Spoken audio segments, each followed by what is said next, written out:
Hello दोस्तों, आप सभी का मेरे चैनल करंट अफेयर्स अड्डा में एक बार फिर से वेलकम करता हूं। और आज की इस वीडियो में हम लोग SSC, railway, bank, PO, RRB, RBI और अन्य कॉम्पिटिटिव एग्ज़ाम के लिए करंट अफेयर्स के कुछ महत्वपूर्ण प्रश्न मैं बताऊंगा इसमें। तो इस वीडियो को आशा करता हूं आपसे शुरुआत से लेकर लास्ट तक देखिए, जिससे मैं आपके साथ पूरे क्वेश्चनों को अच्छे से डिस्कस कर सकूं। और चैनल को सब्सक्राइब ज़रूर कीजिए, क्योंकि अगर मैं कोई नई वीडियो बनाऊं उसको आपके पास तुरंत पहुंच जाए और मेरी आप रेगुलर वीडियोस को फॉलो कर सकें। और वीडियो को शेयर ज़रूर करिए और लाइक करिए, क्योंकि और लोगों का इसमें फ़ायदा हो सके। तो अब आज की इस वीडियो में हम लोग आपको प्रश्न बताते हैं। हमारा पहला प्रश्न है, सुप्रीम कोर्ट ने किस राज्य के सिविल सेवा न्यायिक शाखा भर्ती नियम 1995 नियम 5A को रद्द कर दिया है? किस राज्य के सिविल सेवा नियम 1995 नियम 5A को रद्द कर दिया है? उत्तर है बिहार सिविल सेवा को। बिहार सिविल सेवा को सुप्रीम कोर्ट ने रद्द कर दिया है। इसमें यह व्यवस्था थी कि प्रारंभिक परीक्षा में बैठने वाले 10 गुना उम्मीदवारों को मुख्य परीक्षा में बैठने के लिए बुलाया जाएगा। मतलब जो फर्स्ट पेपर में जो बैठेंगे उसके 10 गुना को ही मुख्य परीक्षा में बैठने के लिए बुलाया जाएगा। इसलिए सुप्रीम कोर्ट ने इस बिहार सिविल सेवा को रद्द कर दिया है। तो उत्तर याद रखिएगा, बिहार सिविल सेवा होगा इसका उत्तर। प्रश्न दूसरा है, हाल ही में 201 दिवसीय अंतर्राष्ट्रीय क्रिकेट मैच खेलने वाली पहली खिलाड़ी कौन है? उत्तर है मिताली राज। मिताली राज 201 दिवसीय अंतर्राष्ट्रीय क्रिकेट मैच खेलने वाली पहली महिला खिलाड़ी हैं। मिताली राज महिला क्रिकेट टीम वनडे कप्तान है। मिताली विश्व की पहली महिला हैं जिन्होंने 200 वनडे खेलने का कारनामा किया। ये पहली महिला हैं जिन्होंने 200 वनडे खेल चुकी हैं। मिताली ने वनडे में पदार्पण जून 1999 में किया था और आयरलैंड के खिलाफ अपने वनडे कैरियर का पहला मैच खेला था। आयरलैंड के खिलाफ इन्हें अपने वनडे का पहला मैच खेला था और उनने 200 ओडीआई अब पूरे कंप्लीट कर चुकी हैं। तो इसका उत्तर होगा मिताली राज ने 201 दिवसीय अंतर्राष्ट्रीय क्रिकेट मैच खेलने वाली पहली महिला हैं। प्रश्न तीसरा है, हाल ही में मलेशिया का नया सम्राट किसे बनाया गया है? उत्तर है सुल्तान अब्दुल्ला को मलेशिया का नया सम्राट बनाया गया है। पहंग के सुल्तान अब्दुल्ला को मलेशिया का नया सम्राट चुना गया है। इससे पहले मलेशिया के सम्राट सुल्तान मोहम्मद V ने गद्दी को छोड़ दिया था। इससे पहले ये थे और इधर का अब नया सम्राट सुल्तान अब्दुल्ला को बनाया गया। मलेशिया का नया सम्राट याद रखिएगा, सुल्तान अब्दुल्ला को बनाया गया है। इससे पहले सम्राट सुल्तान मोहम्मद V ने गद्दी को छोड़ दिया था। तो ये चीज़ याद रखिएगा। अब हम लोग अपने प्रश्न 4 में आते हैं। हाल ही में 14वीं कृषि विज्ञान कांग्रेस कहाँ शुरू की गई है? उत्तर है नई दिल्ली में। नई दिल्ली में 14वीं कृषि विज्ञान कांग्रेस को शुरू किया गया है।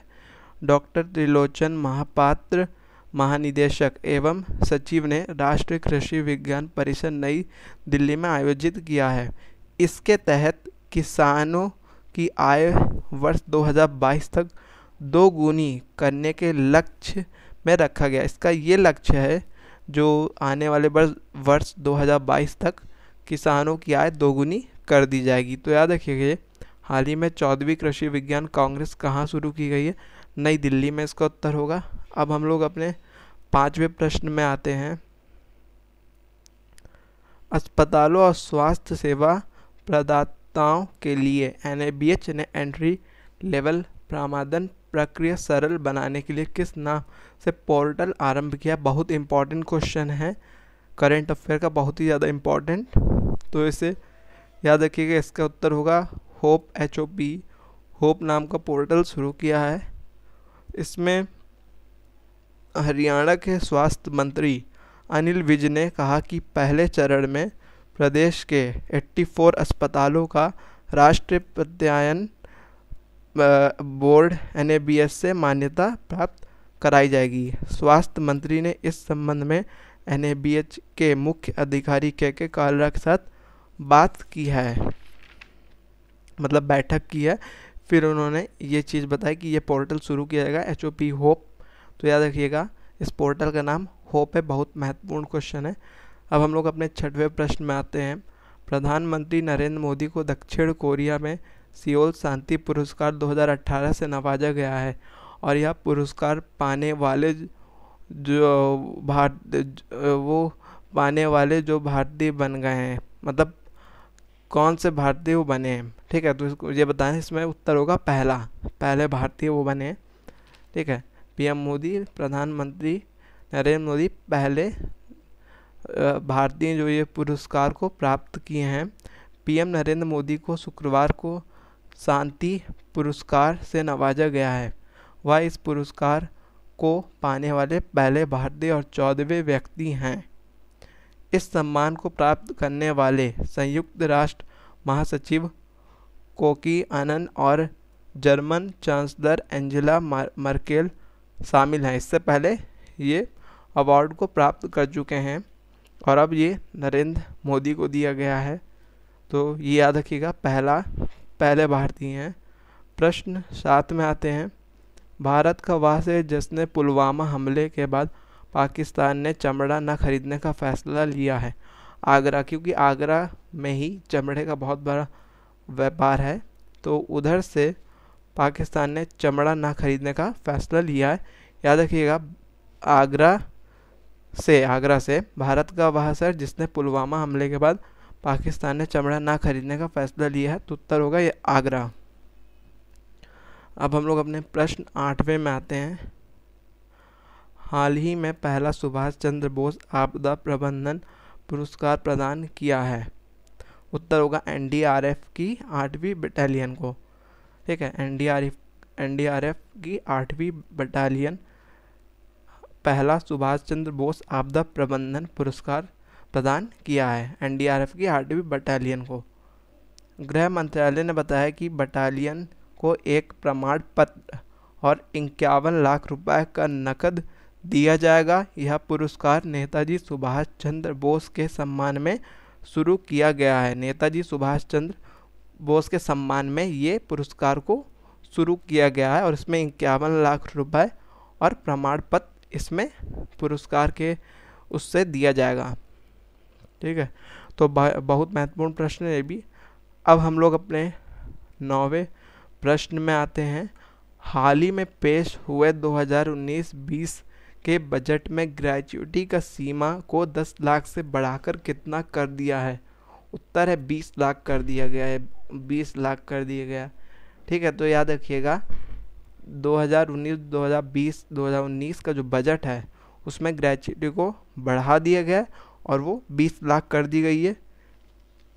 अब ध्यान से सुनिएगा, किसी कंपनी में काम करने के दौरान कर्मचारी के वेतन का एक भाग ग्रेच्युटी के रूप में काटा जाता है, ठीक है। ग्रेच्युटी सरकारी और प्राइवेट क्षेत्र में काम करने वाले कर्मचारियों को मिलती है। यदि किसी व्यक्ति ने एक कंपनी में 5 साल नौकरी पूरी कर ली है तो वह ग्रेच्युटी पाने का हकदार होता है। तो ये भी बहुत महत्वपूर्ण प्रश्न है, याद रखिएगा। 20 लाख कर दी गई है ग्रेच्युटी, पहले 10 लाख थी, 10 लाख से बढ़ाकर 20 लाख कर दी गई है। अब हम लोग अपने प्रश्न 10वें में आते हैं। हाल ही में किस लेखक को श्री लाल शुक्ल स्मृति साहित्य सम्मान से सम्मानित किया गया है। उत्तर है इसका रामधारी सिंह दिवाकर को। रामधारी सिंह दिवाकर को श्रीलाल शुक्ल स्मृति साहित्य सम्मान से सम्मानित किया गया है ना। और दुनिया का सबसे बड़ा उर्वरक सहकारिता संस्था IFFCO इफ़को ने वर्ष 2018 का श्री लाल शुक्ल स्मृति साहित्य सम्मान बिहार के वरिष्ठ कथाकार रामधारी सिंह दिवाकर को प्रदान किया है।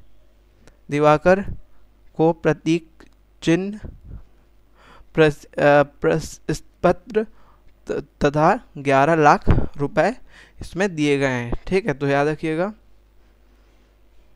तो ये समझ में आ गया होगा आपको। अगर ये आता है, हाल ही में किस लेखक को श्रीलाल शुक्ल स्मृति साहित्य सम्मान सम्मानित किया गया है? उत्तर रामधारी सिंह दिवाकर को। 11वां प्रश्न है, हाल ही में किस भारतीय स्क्वाश खिलाड़ी ने 2019 सीएटीएल ओपन खिताब जीता है? उत्तर है रमित टंडन ने। रमित टंडन भारतीय हैं जिन्होंने स्क्वाश 2019 सीएटीएल ओपन खिताब जीता है। रमित टंडन ने अबू धाबी ओपन में मिस्र के शीर्ष वरीय खिलाड़ी ओमर अब्देल मेगुइद को हराकर यह खिताब जीता है। तो इसका उत्तर होगा रमित टंडन ने। ठीक है, तो याद रखिएगा। अब हम लोग अपने लास्ट प्रश्न में आते हैं। लास्ट प्रश्न है, हाल ही में पेयजल और स्वच्छता मंत्रालय द्वारा जारी आंकड़ों के अनुसार भारत में कितने लोग धातु प्रदूषित पानी पीने के लिए मजबूर हैं? उत्तर है 4 करोड़ लोग। 4 करोड़ लोग ऐसे हैं भारत में जो कि धातु प्रदूषित पानी पीने के लिए मजबूर हैं, जो कि बहुत बड़ा आंकड़ा है। इस दूषित पानी पीने के वजह से हर 8 सेकंड में एक बच्चा पानी से संबंधित बीमारी से मर जाता है। इसमें आर्सेनिक घुले होने के चलते cancer, liver fibrosis, hyper pigmentation जैसी लाइलाज बीमारियां हो जाती हैं। तो याद रखिएगा 4 करोड़ लोग हैं ऐसे। तो दोस्तों, ये वीडियो मैं आशा करता हूँ आपको अच्छी लगी होगी। मैंने बहुत महत्वपूर्ण प्रश्न थे वो आपके साथ शेयर किए हैं। मैं इस तरह आगे करता रहूँगा। तो प्लीज़ चैनल को सब्सक्राइब, वीडियो को लाइक और शेयर ज़रूर करिए, इससे और तक ये क्वेश्चन प्रोवाइड हो सकें और उनकी हेल्प हो सके। Thank you friends.